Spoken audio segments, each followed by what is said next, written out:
Hi everyone, welcome back to this channel. In this tutorial, I will show you how to get the Esther football trophy in Harttopia. So right now Harttopia has a new event that called Football Club event like this, and in here you can get many awesome football teams items, and one of them is this trophy. You can get this trophy without joining any competitions in here. You can just buy this trophy from the Acorn store. And to get this trophy is very easy. First just tap on this club icon, this one, and then next just tap on the account store football merch.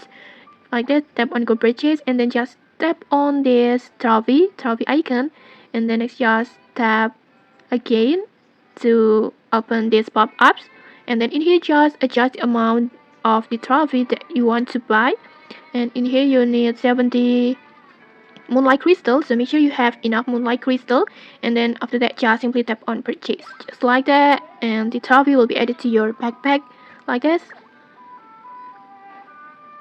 and just like that you can just place it to your house. And okay, that's it. If you found this helpful, don't forget to like, comment and subscribe for more tutorials. Thanks for watching and see you.